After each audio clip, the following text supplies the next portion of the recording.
What's up, peeps? Thanks for joining me. My name's Damon Warren, and this is Day One Adventures. Today, we are in Margate, New Jersey to visit one of the world-famous roadside attractions, Lucy the Elephant. Lucy the Elephant opened up in 1882, whose birthday is on July 20th. Tour guides back then fit in that little closet for tickets. I'm telling you. Really? Oh, this was the ticket booth. This was the ticket booth. The first tour guide was actually 12 years old. Oh, wow. Lucy the Elephant. There was a book written about it. It's from her mother's and her perspective. It's kind of sad, but fascinating. It wasn't like they sealed people in like in the tower up in England, right? No, Lucy is probably the farthest from haunted, you can get. I mean, there are winds here constantly, so doors will slam sometimes, but I think we have any visitors or. Lucy's a friendly elephant. Absolutely. We just feed her one child a year. Oh, that's good.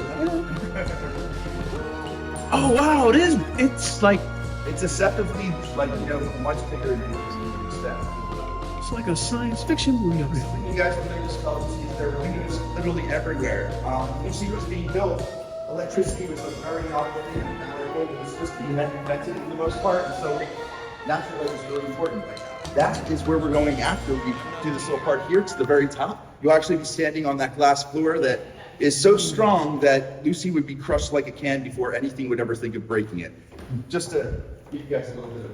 I'm still not going to jump on it though. Right, yeah, jumping jacks, probably will make people out, but...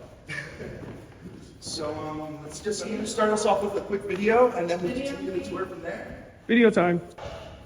In 1881, James Lafferty, a Philadelphia engineer and inventor, built Elephant Bazaar, which was Lucy's first name. Lafferty's patented design was based on the world-famous circus elephant, Jumbo.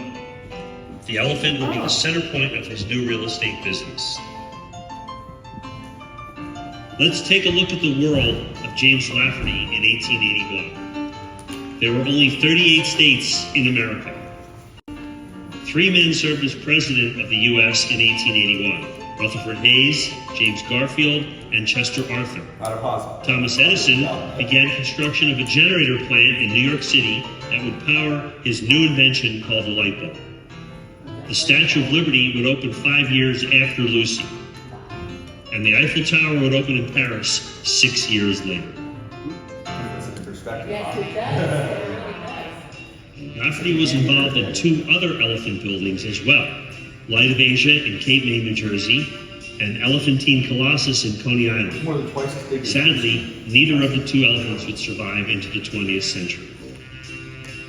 Only 6 years after starting his real estate business in South Atlantic City, Lafferty is forced to sell to the Gertsen family. So we're just smiling in black and white. It is John Gertsen's wife, Sophia, who actually renames Elephant Bazaar as Lucy.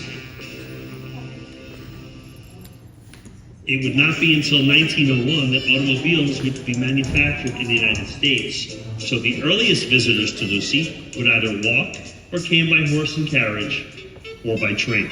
Or both. The Camden Atlantic Railroad, which extended from Atlantic City down to South Atlantic City, would eventually expand service to Lucy. In 1909, South Atlantic City secedes from Egg Harbor Township and becomes Margate. A lot of people think she used to be in Atlantic City, so that's sort of a For the next 50 years, Lucy is a summer home, a tavern, and of course, one of the most famous roadside attractions in America. And Lucy remained in the Gertsen family until 1970, when she was donated to the Save Lucy community. Just as horse-powered carriages gave way to automobiles, air travel in the 1950s opened up new vacationing possibilities. Atlantic City started to see a decline in tourism, and so did Lucy. By 1962, Lucy was condemned. She sat for an additional 7 years until 1969, when she faced imminent destruction. That's when Josephine Herron, Ed Carpenter, and Sylvia Carpenter, and a local group of activists came together to form the Save Lucy Committee. I guess on the beach one day, I think I was in the ocean swimming with my friends, And I happened to look down That's her the good beach side. and see the elephant, and I thought, my goodness, it needs to be repaired. It looks terrible. I was shocked to see the condition that it was in, and I spoke to my son, and I said, don't you think somebody ought to do about it? Endless fundraising efforts, private donations, and an elephant-sized public relations campaign all came together to make the impossible possible. On Monday, July 20th, 1970, Lucy started the slow and steady 8-hour walk 2 blocks away to Decatur Avenue, where she stands today. It was a major media event and even made the coveted back page of Life magazine that summer. I'm told that's pretty impressive. But thanks. Now the real heavy work began to restore Lucy. 4 more years and Lucy finally reopened to the public. In 1976, Lucy was granted the honor of being designated as a National Historic. So the bicentennial is a pretty cool year, and actually even cooler because Visitors often ask, what is the biggest challenge in caring for Lucy the elephant? finding her shoe size. The answer is simple, the weather. Uh-oh. In 1929, a storm destroyed the original riding carriage on Lucy's back, known as a howdah. In 1944, the Great Atlantic Hurricane that washed away the boardwalk in front of Lucy also destroyed the Turkish pavilion known as the Elephant Hotel. Neither of which were rebuilt. Following the March storm of 1962, Lucy was closed and condemned. Again. Yeah. Well, that's a little redundant, but In 2007, Lucy's howdah had to be repaired after being struck by lightning. it's been hit over 10 times that In we're aware of. 2009, Lucy's tail had to be repaired from a severe windstorm. A cable came up from a tent, wrapped around it, and ripped the tail off in front of the director of this place, so it was kind of a moment for him, so we included that. In 2012, Superstorm Sandy did heavy damage to the park surrounding Lucy, but only her feet got wet. Yeah. It is the day after day sandblasting from the beach that does the most damage to Lucy, and every few years she must undergo painting and ongoing restoration. Originally was located in South Atlantic City and then moved in 1970 100 yards to where it is now. In 1976, Lucy was designated as a National Historic Landmark during the United States Bicentennial Celebration. Also, in 2006, Lucy was struck by lightning, still standing.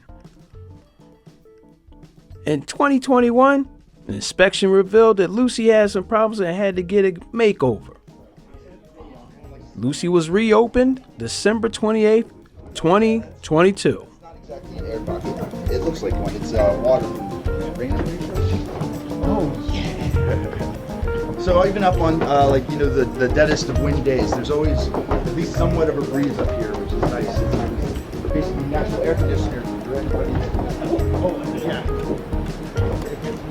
And I've been here so long. This is like a utility.